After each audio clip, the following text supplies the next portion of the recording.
Magandang araw mga ka-pensioners. Bago natin simulan ng mainit na balitang ito, huwag kalimutan i-subscribe sa ating channel. Balita SSA Pensyon, ang palaging nauuna sa totoo at verified updates tungkol sa inyong SSS Pensyon. Ngayong October 2025, may tanong ang lahat. May pagbabago ba sa SSS Pensyon? Ibibigay na ba ang second tranche ngayong buwan? Manatili ka lang dahil sa video na ito, malalaman mo ang buong katotohanan mula mismo sa SSS. Ngayong October 2025, isang malaking balita ang inaabangan ng lahat ng SSS pensioners. Ito ay ang usapin tungkol sa posibleng pagbabago sa pension system at ang pinakahinihintay na second tranche release na matagal nang pinag-uusapan sa social media at sa mga opisyal na anunsyo ng SSS.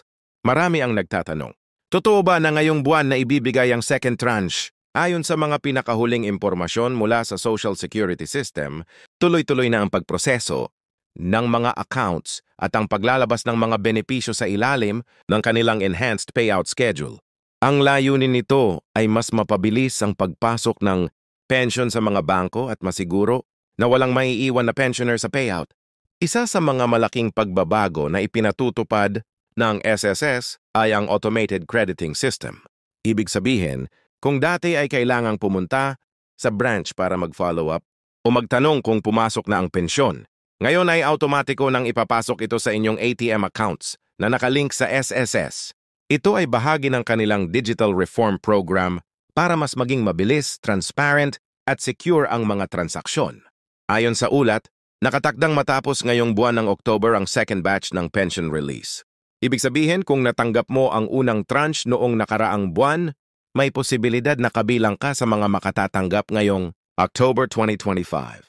Marami na ring pensioners ang nag-ulat na may pumasok ng halaga sa kanilang accounts, kaya kung wala pa sa iyo huwag kang mag-alala, maaaring nasa proseso pa ng pag-credit.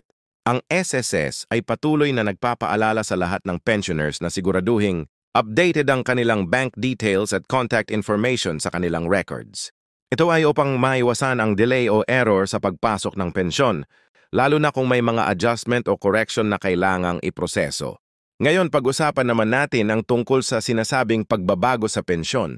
Bagaman wala pang opisyal na anunsyo ng increase, kinumpirma ng SSS na kasalukuyan silang nagsasagawa ng pag-aaral para sa posibleng pensyon, adjustment batay sa inflation rate at cost of living ngayong taon. Layunin ng programang ito na matulungan ang mga retirees na makasabay sa pagtaas ng presyo ng mga bilihin at pangunahing pangangailangan.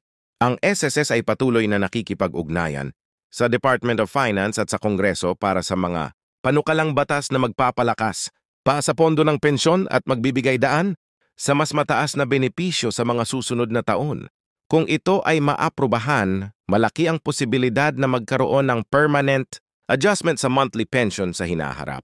Para sa ngayon, ang pinakamahalaga ay ang siguraduhin mong tama ang iyong account details dahil ayon sa SSS, lahat ng kwalipikadong pensioners ay makatatanggap ng kanilang second tranche bago matapos ang buwan.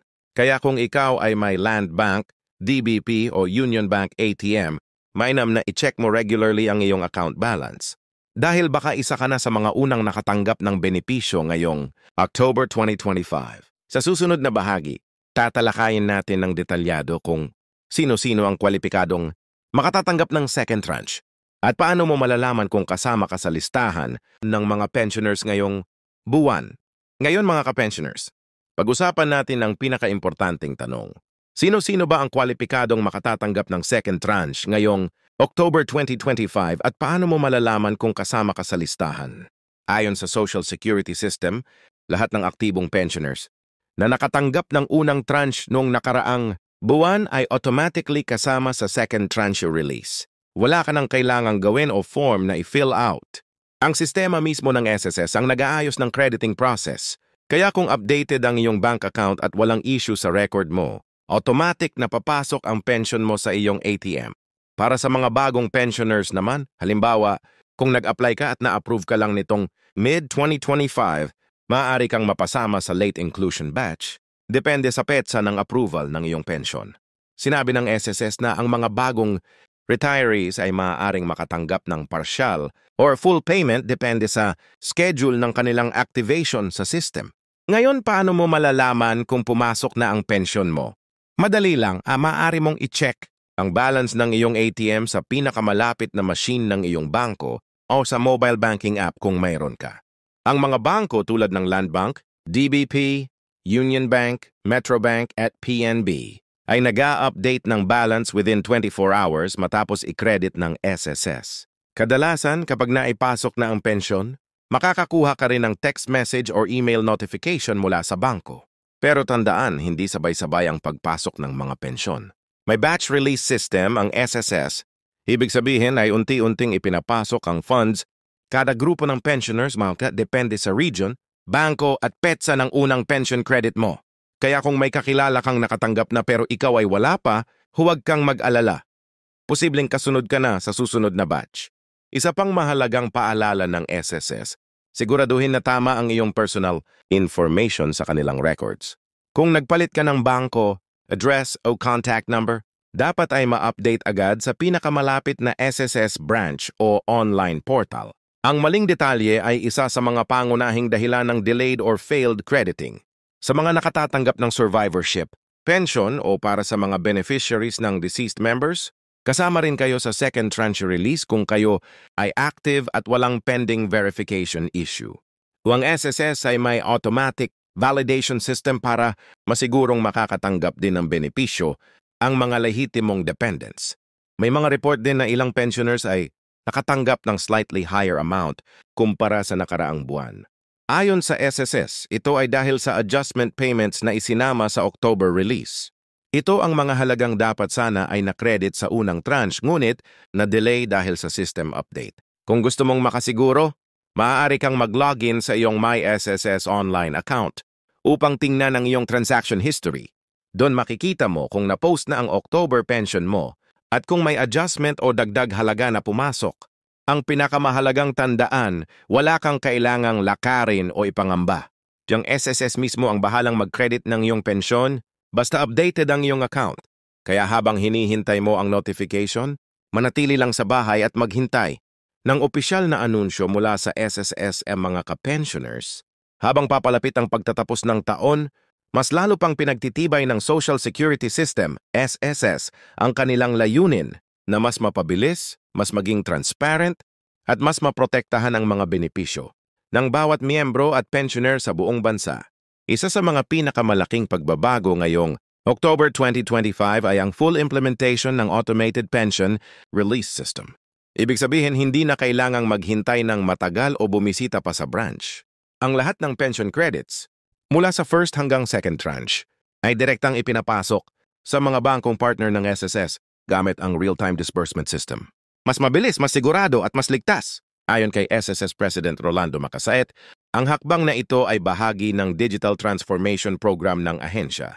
Layunin nitong tanggalin ang mga delay, error at manual verification na dati ay nagdudulot ng stress sa mga pensioners. Ang bawat piso ng pensyon ngayon ay sinisiguro na makakarating sa tamang tao sa tamang oras. Mayroon ding mga bagong proyekto na nakatakdang ilunsad bago matapos ang taon, kabilang ang Pension Recalibration Program. Sa ilalim nito, tinitingnan ng SSS ang posibilidad na magkaroon ng adjustment o dagdag benepisyo para sa mga matagal ng pensioners na naapektuhan ng inflation.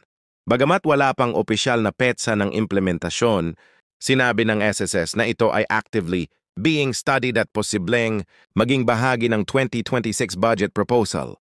Kung mapapansin ninyo, halos buwan-buwan ay may mga update na inilalabas ang SSS mula sa online verification, digital ID rollout, hanggang sa simpleng paraan ng pag-update ng records. Lahat ng ito ay may iisang layunin, mapagaan ang buhay ng mga pensioners at masiguro na ang bawat kontribusyon ay bumabalik sa inyo ng may halaga. At sa lahat ng patuloy na nagtitiwala at nagtatanong, tandaan po ninyo, ang inyong boses ay mahalaga. Kapag kayo ay nagrereklamo, nagtatanong, o nagbibigay ng feedback, tinutulungan ninyo ang SSS na makita kung saan pa sila dapat magbago. Ang reforma ay hindi nagmumula lang sa taas. Nagsisimula, basta mo din tatulas ninyo na naniniwala sa pagbabago. Kaya mga ka-pensioners, kung natanggap mo na ang iyong second tranche, magpasalamat at patuloy na mag-monitor ng mga anunsyo. At kung hindi pa, huwag mag-alala. Siguradong kasunod ka na dahil ongoing pa rin ang batch release. Sa mga susunod na buwan, inaasahang maglalabas ang SSS ng bagong guidelines para sa 2026 pension adjustments. Kaya siguraduhin nakasubscribe ka dito sa ating channel para hindi ka mahuli sa mga real-time updates at official announcements. Dahil dito sa Balita SSA Pensyon, hindi lang tayo nagbabalita. Tayo ay naglilingkod para sa kaalaman, kapanatagan at karapatan ng bawat pensioner. Maraming salamat sa panonood mga kapensioners. Muli, huwag kalimutang i-like, i-share at i-subscribe ang ating channel. Dahil dito ang bawat balita ay may kasamang malasakit,